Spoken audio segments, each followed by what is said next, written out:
Gracias. Okay. Mi pregunta es, ¿por qué tengo...? ¿Usted es católico o no es católico? No, yo no soy católico. ¿De qué religión es? Soy evangélico. ¿Por qué tengo que cargar el pecado original de Adán y Eva? ¿Por qué? Porque resulta que nosotros venimos en la condición humana y en la condición humana somos frágiles. Y esa condición humana que nos hace pecar, porque somos de carne y hueso, a eso llamamos pecado original, que es la inclinación hacia el mal. Entonces eso es lo que nosotros llamamos pecado original. Nosotros no cargamos un pecado que cometió Adán y Eva, eso es un simbolismo. No cargamos un pecado como decir, es que papá mató a una persona y yo cargo con ese pecado. Eso no es así. Es simplemente para expresarle a usted y a mí que como somos humanos, algún día vamos a pecar y estamos inclinados al pecado, y esto viene desde que Dios creó al hombre, que no ha existido una generación humana donde el hombre no peque. Entonces es lo que llama pecado original. Okay. ¿No escucha dónde? ¿En internet? Allá. Ok, otra pregunta. ¿Por qué confesar los pecados a otro hombre igual que yo, pudiendo hablar directamente con Cristo? Esa pregunta está muy buena, muy interesante. Ciertamente que usted y yo podríamos dirigirnos directamente con Cristo.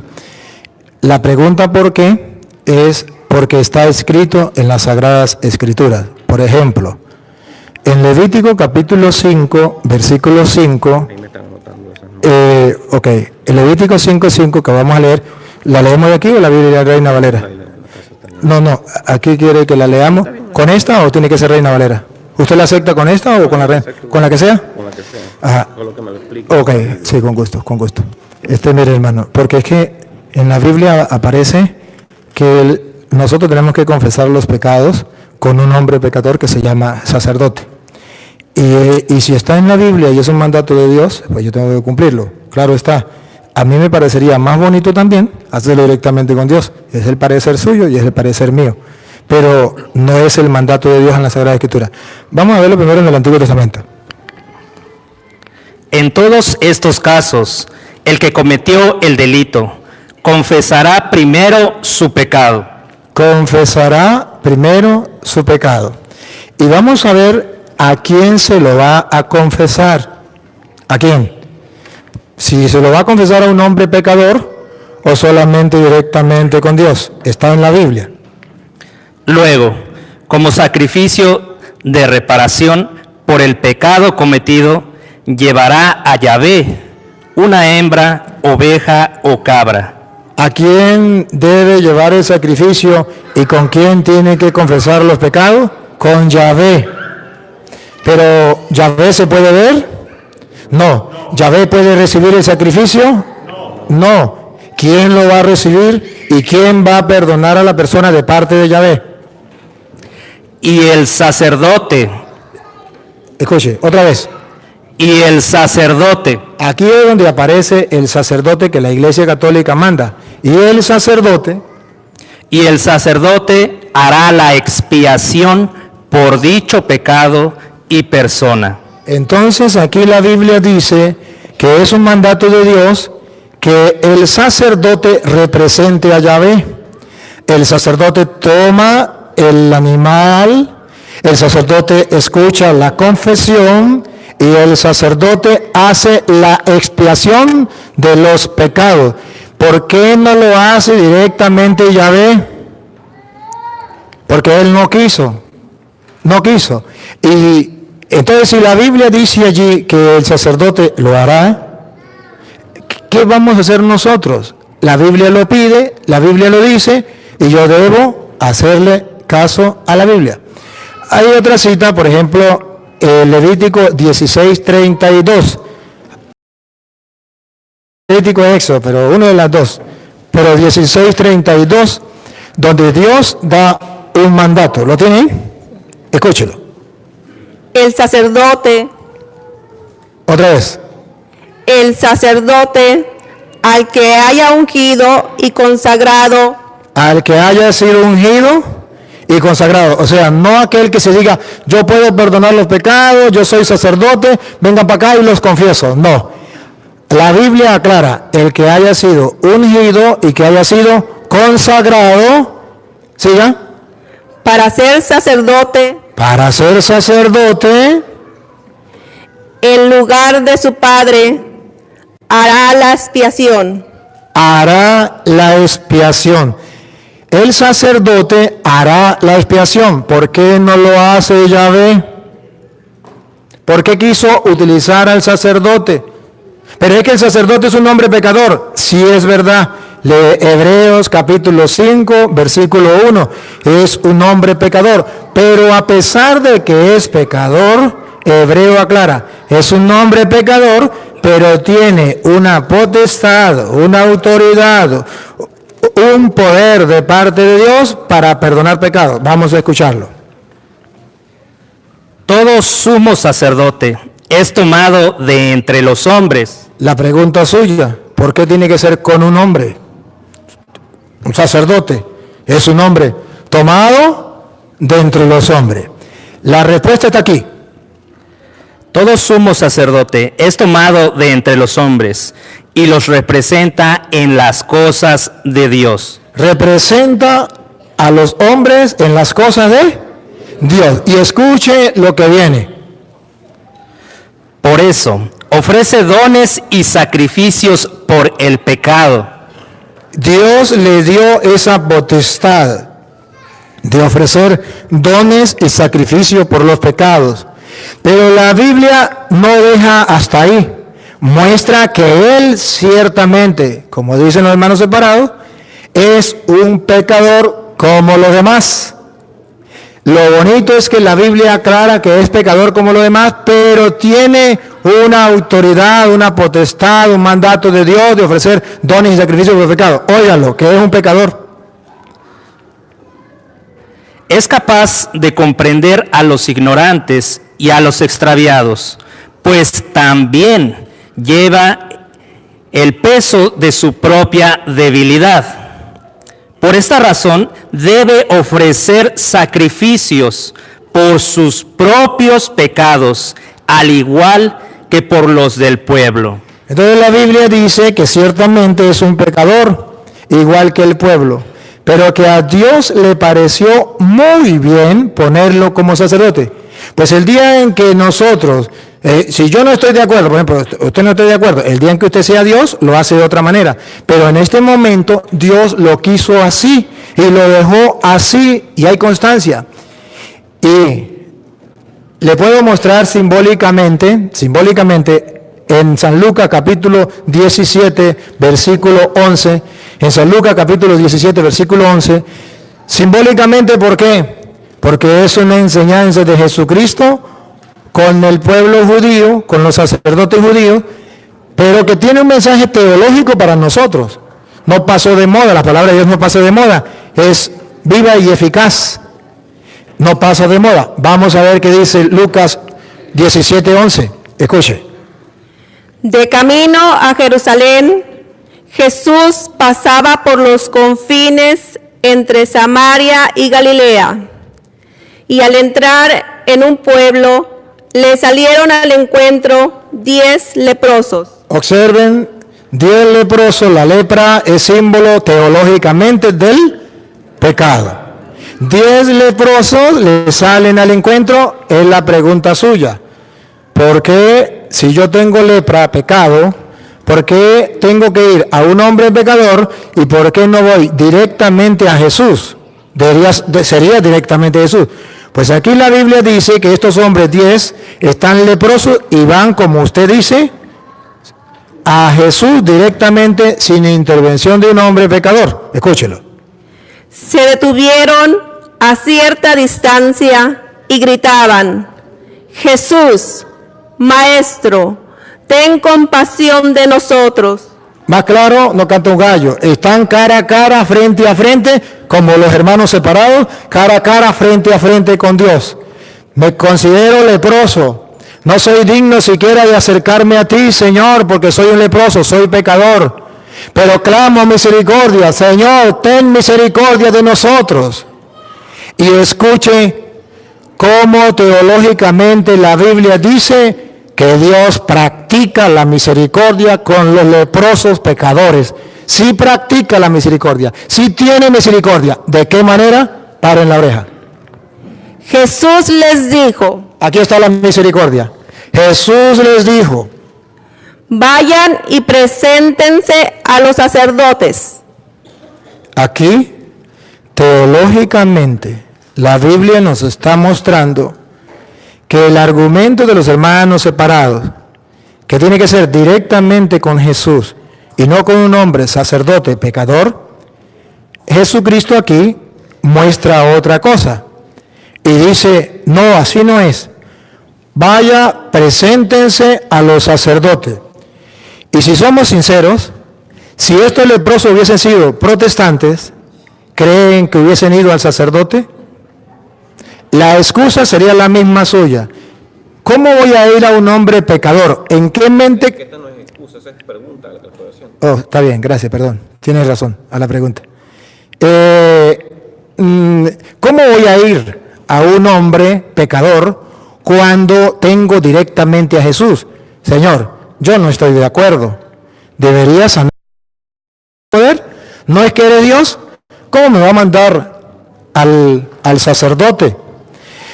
Lo más hermoso de la teología bíblica es que cuando obedecen a su palabra de vaya al sacerdote y toman la decisión, la misericordia de Dios los agarra. O sea, la misericordia de Dios está ahí para aquel que obedece. El que no obedece está ponchado. Escuche. Mientras iban, quedaron sanos. Ahí está la misericordia de Dios. Obedecieron y quedaron. Entonces, si lo comparamos con Juan capítulo 20, versículo 23, si lo comparamos con Juan 20, 23, ¿se acuerda? Jesús dijo, vaya y preséntese a los sacerdotes. Obedecieron y quedaron curados. Ahora lo comparamos con Juan 20, 23. A quienes descarguen de sus pecados, Vaya, preséntese a los sacerdotes. Y cuando ellos fueron, a quienes descarguen de sus pecados, serán liberados. cuando ellos obedecieron, ¿cómo quedaron? Liberados, sanos. Si no hubiesen hecho caso a la palabra, escuche,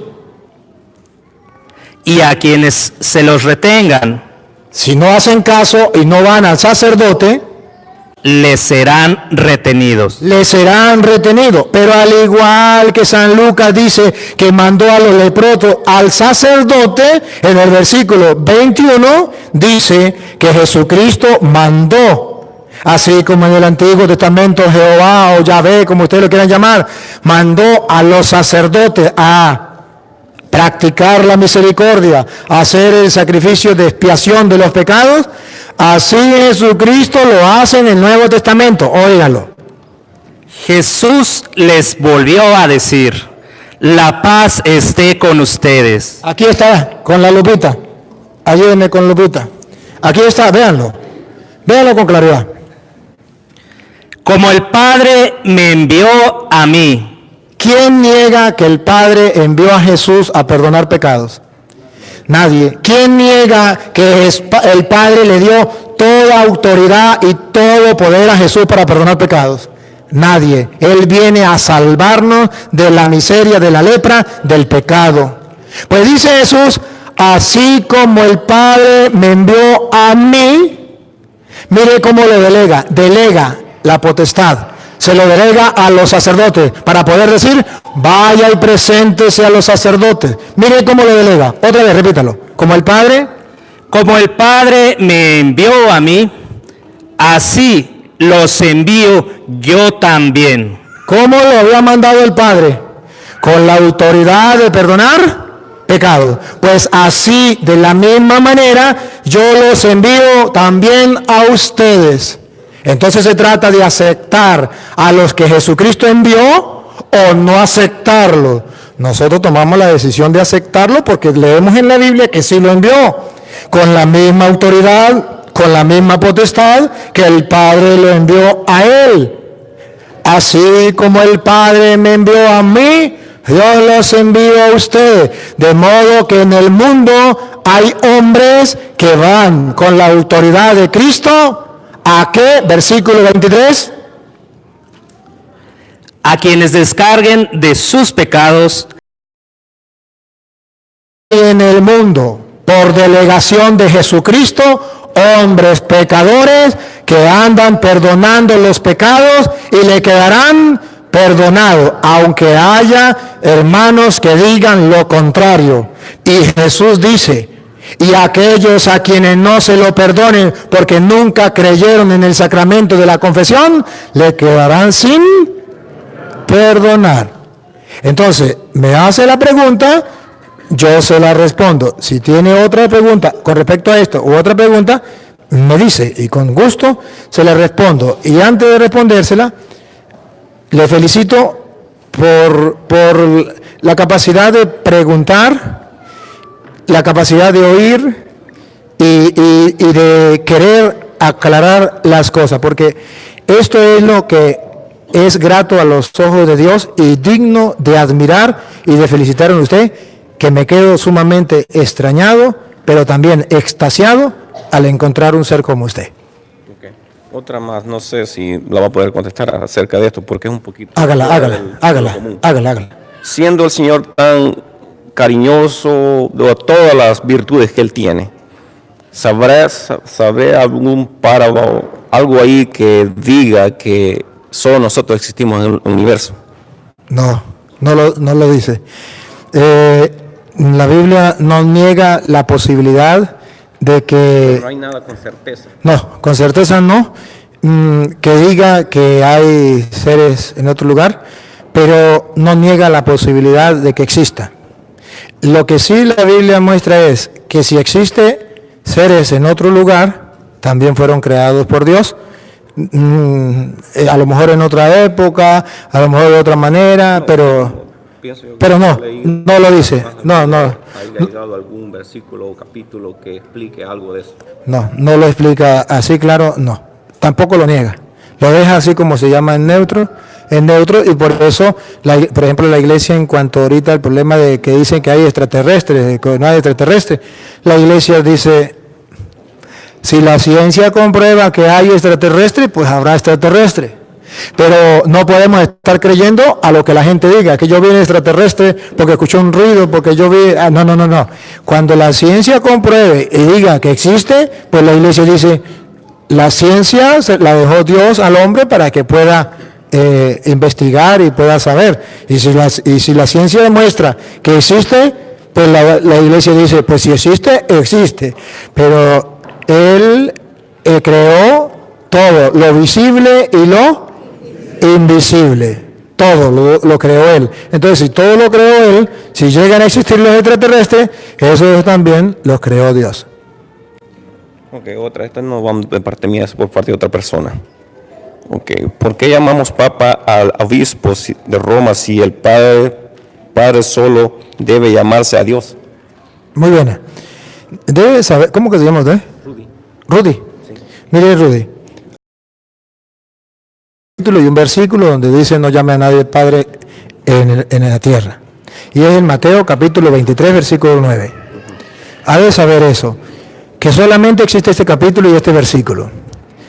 De modo que si quitáramos a este capítulo y este versículo, no existiría.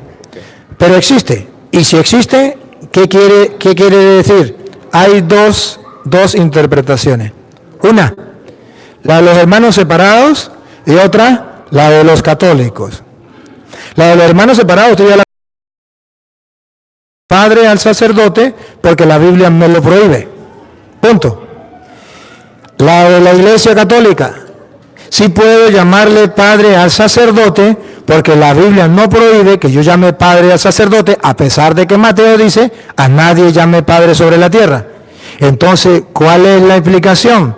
La explicación consiste en que analicemos lo que dice el capítulo 23, versículo del 1 en adelante, para ver el contexto, a qué se está refiriendo Jesús, el antes y el después. Y al analizarlo, podemos ver con claridad por qué. Porque resulta una cosa, que la iglesia se encuentra con este interrogante. Si Mateo 23:9, léalo. No llamen Padre a nadie en la tierra.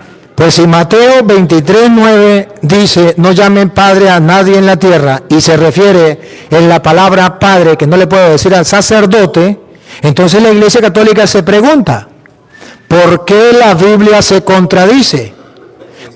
Por un lado dice, a nadie llame Padre, pero si usted ha leído Romanos capítulo 4, dice que Abraham es nuestro Padre, no carnal, nuestro Padre en la fe, y Padre de los judíos circuncisos y Padre de los paganos incircuncisos, pero que han creído. Los judíos circuncisos que creyeron y los paganos incircuncisos que no creyeron, que sí creyeron, y Abraham es Padre en la fe.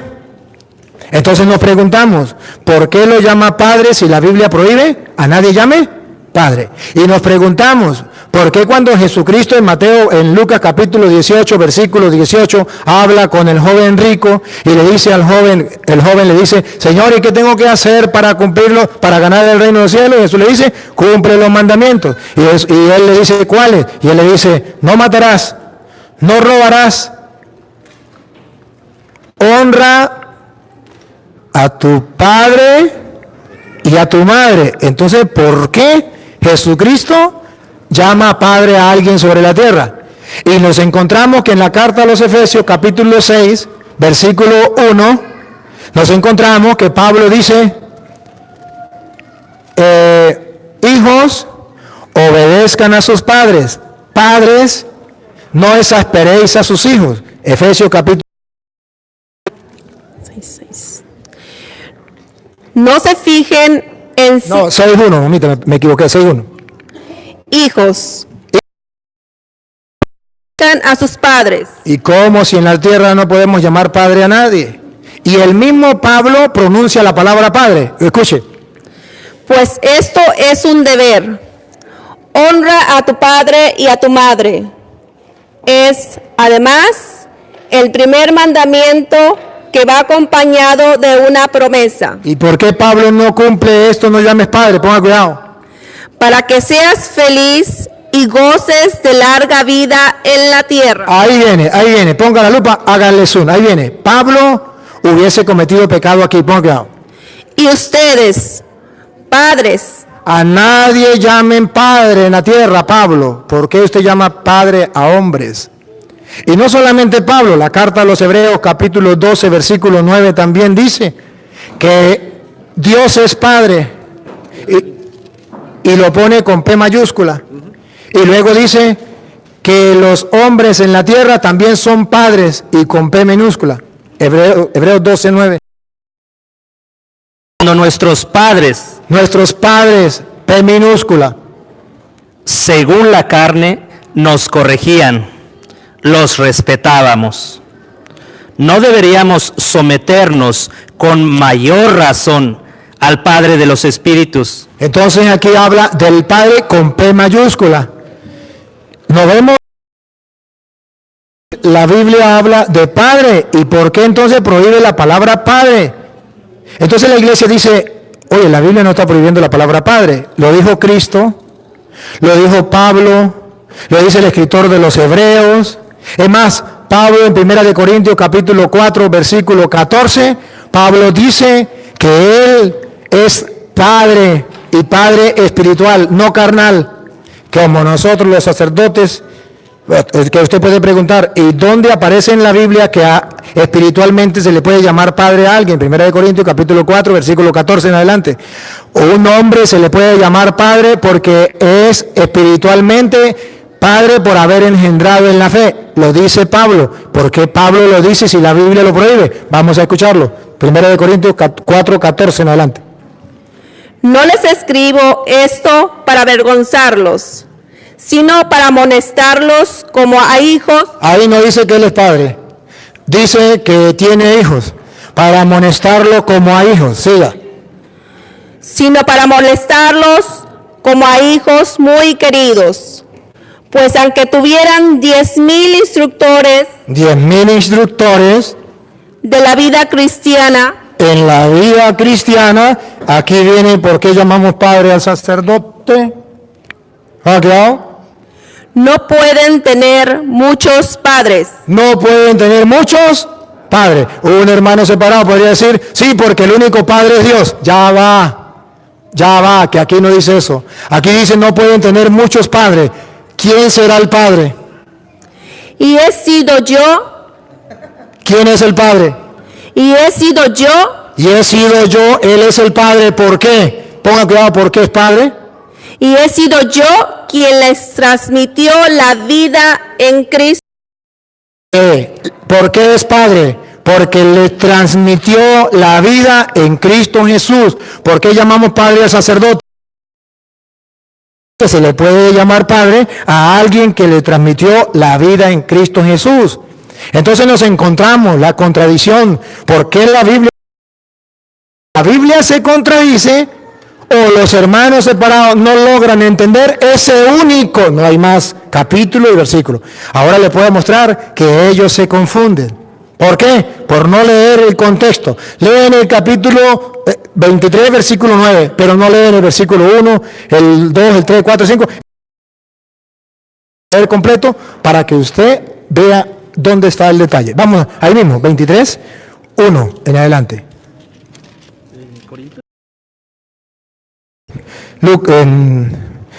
Mateo 23. 23, 1 de Mateo.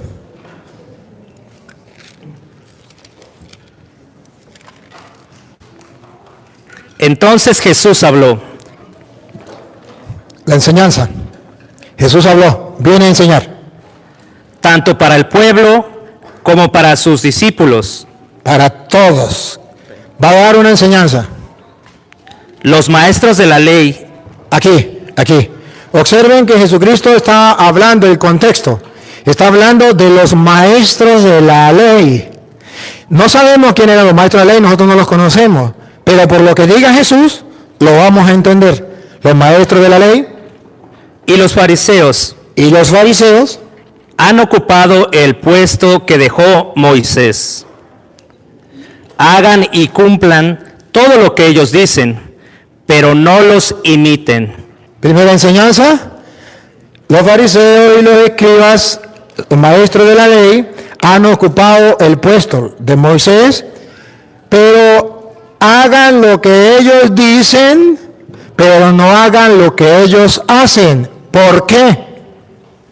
Pero no los imiten, porque ellos enseñan y no practican. Preparan pesadas cargas, muy difíciles de llevar. ¿Van observando cuál es el contexto?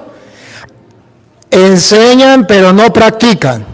O sea, ellos, bien, tranquilos, pero los otros sí tienen que practicar lo que ellos dicen. Ellos no hacen nada.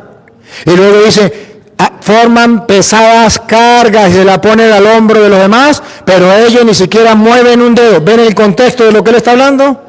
No mueven un dedo. O sea, cuando una persona explota a otra, cuando una persona humilla a otra, cuando una persona se cree más que el otro y se sienta en las cátedras de Moisés y pone a los demás que hagan, pero él no hace nada.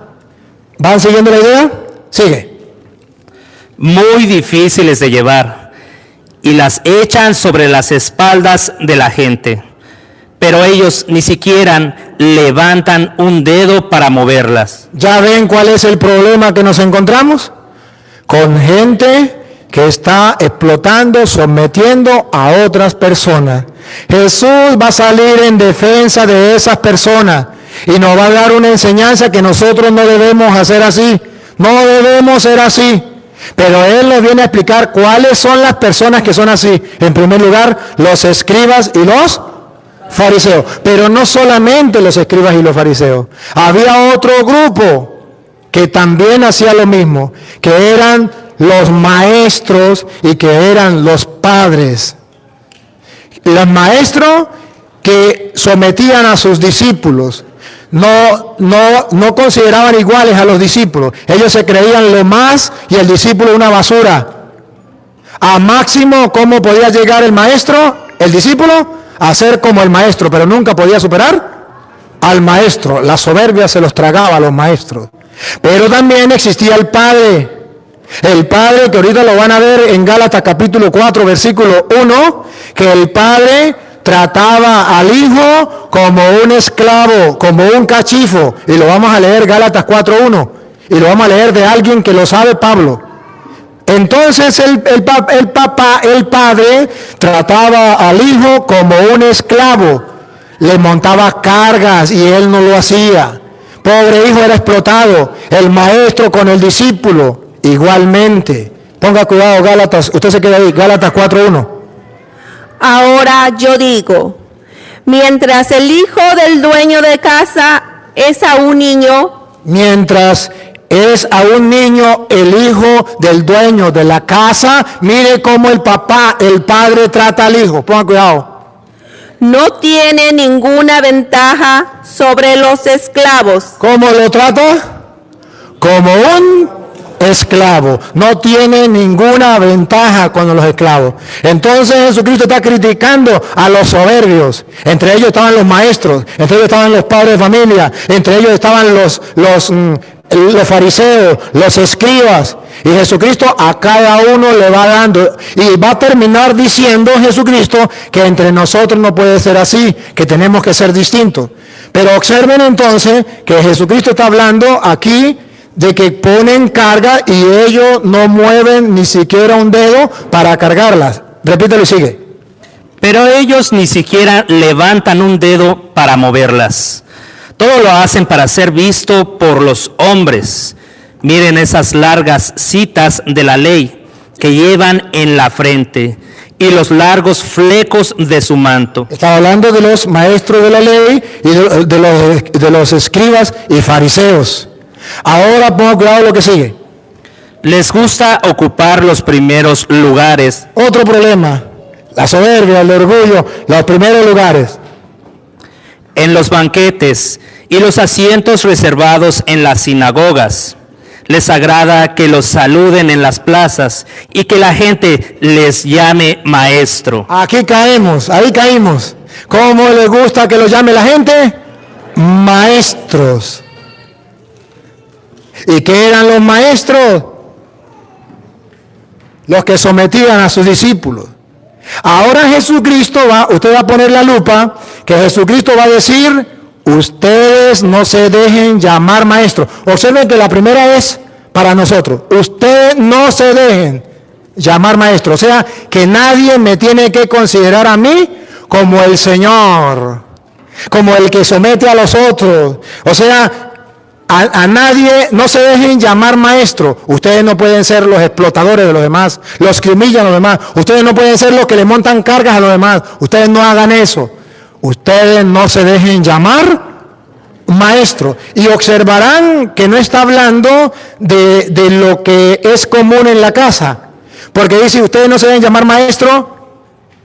¿Por qué no? Porque, miren lo razonable, miren lo razonable. Ustedes no se dejen llamar maestro. Porque ustedes todos son discípulos. ¿Sí o no? Esa es la lógica. Ustedes no se dejen llamar maestros porque todos ustedes son discípulos. Y la otra, y usted a nadie llame padre porque todos ustedes son discípulos. No. Úseme la razón. No se dejen llamar maestros porque todos ustedes son discípulos. Y a nadie llame padre porque todos ustedes son hijos, hermanos. ¿Sí captan la idea? Pero no lo dice así. Y si usted pone la lupa, ¿por qué Jesús no lo dice así? Lo lógico sería, no se dejen llamar maestros porque ustedes son discípulos. A nadie llame padre porque ustedes son hermanos. Y ustedes son hermanos. Pero no lo dice así. Ponga cuidado cómo lo dice. Lo que es ustedes está criticando a los que se creen más que los demás y nos está dando una lección. Nosotros no podemos ser así. Lo que es ustedes, miren, deben corregir lo que hacen aquellos. Les gustan los primeros puestos, montan cargas a los otros, hagan lo que ellos digan, pero no lo que ellos hacen. Ajá, aquí, ponga la lupa. ¿Otra vez? Lo que es ustedes, no se dejen, no tienen más que un maestro y todos ustedes son hermanos. ¿Por qué no dijo hermanos cuando habla de padre? ¿Por qué lo dice cuando habla de maestros? Ustedes no se dejen llamar maestros. Ustedes todos son hermanos. Ahora viene la otra. No llamen padre a nadie. Ya no dice no se dejen llamar.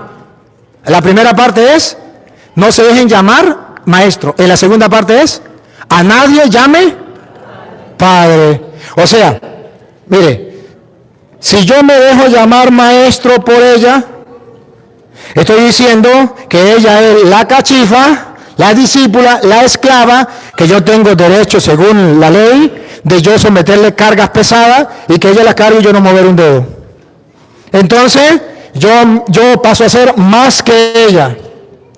Pero la segunda es, a nadie llame padre. Ya no es que ella no me puede llamar a mí maestro. O sea, yo no me puedo creer más que ella.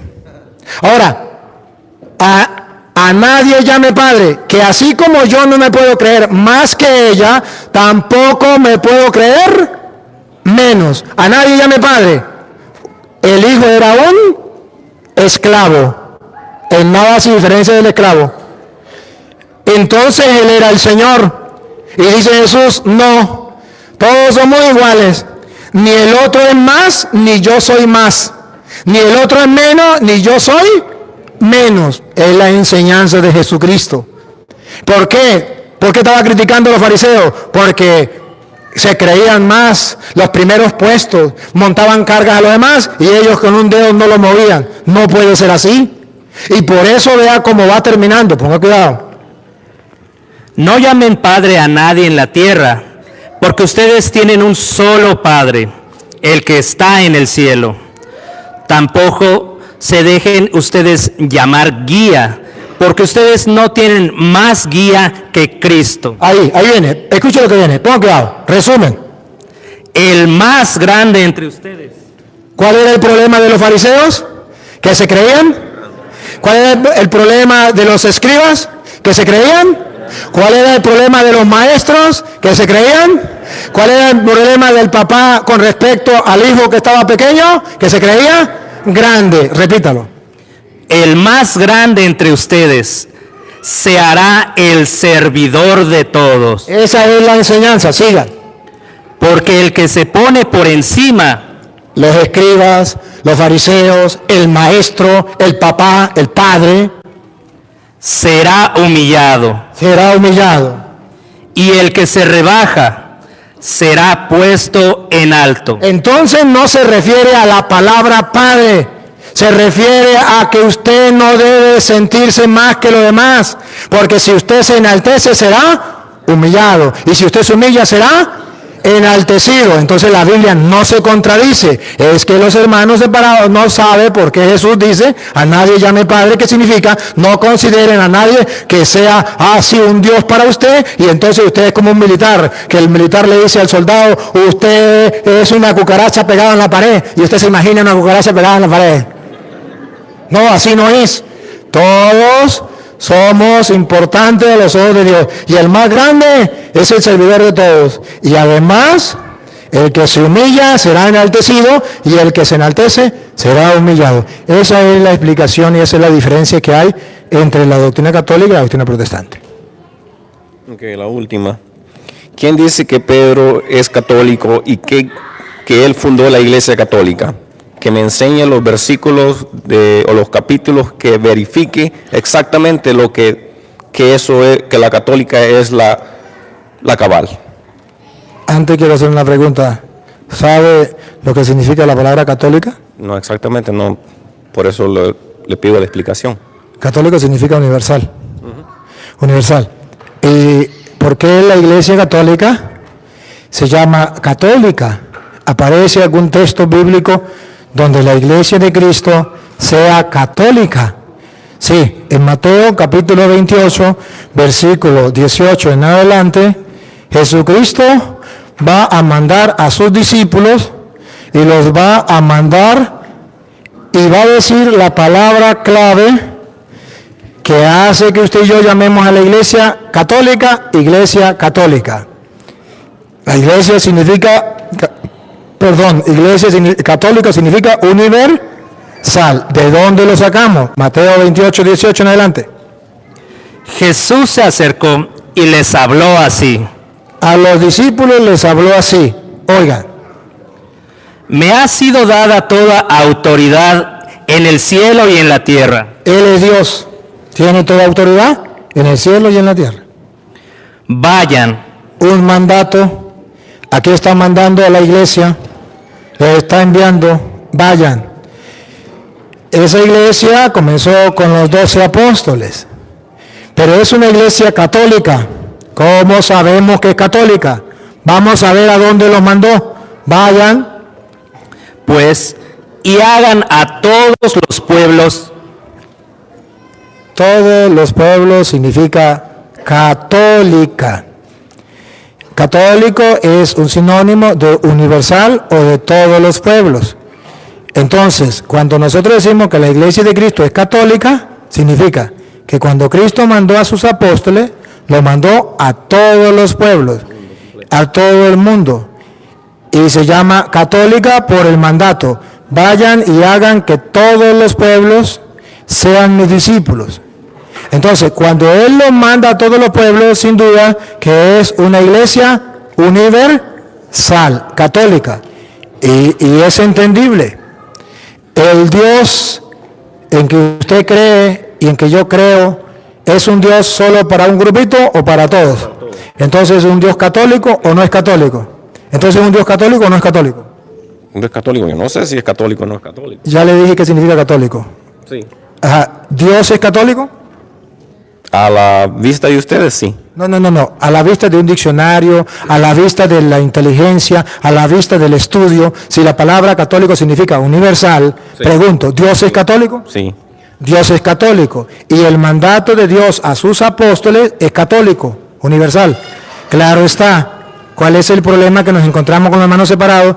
Que al no encontrar la palabra católico, dice, no existe la iglesia católica. Nosotros decimos, la iglesia católica sí existe, o sea, que desde el principio la iglesia católica recibió una misión. ¿Por qué se llama católica? Católica es la misión que recibió la iglesia desde el principio.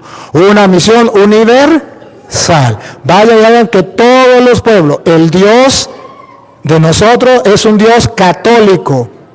Jesucristo es católico, murió por todo, es católico. Si usted estudia la palabra católico, verá que no estoy diciendo mentiras. Pero católico, al hermano separado, le cae pesada la palabra. Pero sin embargo, aunque le caiga pesada, Jesucristo es católico, Dios es católico y la iglesia es católica, universal. Ahora, viene la segunda pregunta. ¿Y por qué yo digo que esa iglesia de Jesucristo es representada por Pedro o tiene como autoridad a Pedro? Porque cuando Jesucristo fundó la iglesia en Mateo 16, 18, le dio la autoridad a Pedro. Y se la dio de varias maneras. Le dio la autoridad. Funda una iglesia y le da una autoridad. Vamos a escuchar cómo le da la autoridad. Y ahora yo te digo, tú eres piedra. ¿Con quién está hablando? Con Pedro. Tú eres Pedro, o sea, piedra. Y sobre esta piedra edificaré mi iglesia. Primero, Cristo funda una iglesia. Ahora vamos a ver el papel de Pedro. Aquí viene el papel de Pedro. Ya fundó una iglesia. Tú eres Pedro, sobre esta piedra edificaré mi iglesia. De aquí para adelante entra el papel de Pedro. Ponga cuidado. Los poderes de la muerte jamás la podrán vencer. Todavía no entra Pedro. Hasta ahora le está dando garantía. Fundo una iglesia que ni el diablo la podrá vencer. Si usted toma en serio esta palabra, quiere decir que la iglesia de Cristo, si esto es verdad, nunca dejó de existir. Ni el diablo la podrá vencer. La acaba de fundar y el diablo no la podrá vencer. Y el versículo 28 de Mateo, ¿usted qué dice ahí? Mateo 28, 20, lo dice de otra manera. Si aquí dice, yo fundé una iglesia, tú eres Pedro, sobre esta piedra edificaré mi iglesia. la funda, edificaré mi iglesia. Y luego dice, y los poderes de la muerte jamás la podrán vencer. Teológicamente, ¿qué significa? Que esa iglesia no la vence nadie. Pero que si no la vence nadie, es una iglesia que debe estar presente todos los tiempos y nunca dejó de existir. Y si dejó de existir en un tiempo, no es la de Cristo. Porque él dice en Juan 28:20. ¿Qué digo? Juan, Mateo. 28:20. Y enséñeles a cumplir todo lo que yo les he encomendado a ustedes. Y escuche la promesa de Jesús. Yo estoy con ustedes todos los días hasta el fin de la historia. Esa iglesia no es una iglesia que existió y dejó de existir en un tiempo. Porque Jesús dice, el diablo no la podrá vencer y yo estaré, le doy mi palabra, que yo estaré con ustedes todos, miren, todos los días a lo largo de la historia hasta el fin del mundo. No dice hasta que venga Constantino, como algunos dicen que Constantino es el que destruyó la iglesia, o hasta que venga Martín Lutero y funde los protestantes. Eso no lo dice. Dice, yo estaré con ustedes todos los días hasta el fin del mundo. Ahora, cuando Jesucristo funda esta iglesia y le dice, el diablo no la podrá vencer, ahora le da responsabilidad a Pedro en esa iglesia. Escúchenlo. Yo te daré Aquí está. ¿Con quién está hablando? Con Pedro. Dale. Yo te daré las llaves del reino de los cielos. En esa iglesia que es terrena, hay alguien que tiene las llaves del reino de los cielos. ¿La tiene Jesús? Ciertamente. Pero se la da a Pedro. Entonces entra en acción la persona de Pedro dentro de la iglesia que Cristo fundó, que el diablo no podrá vencer y que él estará en ella hasta el fin del mundo. Entra en acción. A ti te doy las llaves del reino. Yo quiero estar en esa iglesia que tiene la llave del reino. ¿Y qué significa la llave del reino? Que si yo estoy en esa iglesia que fundó Jesucristo y que le dejó a Pedro las llaves del reino, eso significa teológicamente Jesucristo le garantiza a los que vivan en su iglesia la entrada al cielo. O si no, ¿para qué le da las llaves a Pedro del reino de los cielos? Teológicamente significa la salvación para el creyente en Jesucristo está unida a la iglesia. Y la iglesia está unida a Pedro. Porque le dice a Pedro, a ti te doy las llaves del reino de los cielos. Segundo, ¿por qué entra en acción Pedro? Porque Jesucristo le da poder. Escúchenlo. Lo que ates en la tierra quedará atado en el cielo. Nadie puede negar que Pedro tiene poder. Y ese poder se lo delegó Jesucristo. Y si quieren pelear, peleen con Jesucristo, porque él fue el que lo delegó ese poder a Pedro. ¿Por qué? Porque él quiso. Yo no estoy de acuerdo, de ese problema suyo. Pero la Biblia dice que Jesucristo le delegó a Pedro la autoridad. Lo que ates, atado quedará en el cielo. Lo que desates, desatado quedará en el cielo. Desde ahí viene la iglesia católica a la que ustedes y yo pertenecemos y no ha dejado de existir ni un día en la historia del cristianismo, ni un día. Y entonces viene la pregunta, ¿y por qué los hermanos separados no existían en el año 1000, si era la iglesia de Cristo? ¿Por qué no existían en el año 500, si era la iglesia de Cristo? Y si Cristo dijo, nadie la podrá vencer y yo estaré con ustedes todos los días hasta el fin del mundo. ¿Y por qué yo tengo que estar en una iglesia que fundó Martín Lutero, Carlos Parán, Elena de White, José Smith, el que usted quiera, y no voy a estar en la iglesia que fundó Cristo y le dio el poder a Pedro? Y a mí me consta en la Sagrada Escritura que le dijo, lo que ate quedará atado, lo que desate quedará desatado. ¿Por qué yo no puedo estar en esa iglesia? ¿Por qué me tengo que ir a otra iglesia? Si Jesucristo le dio esa autoridad a otra iglesia, ¿en qué capítulo?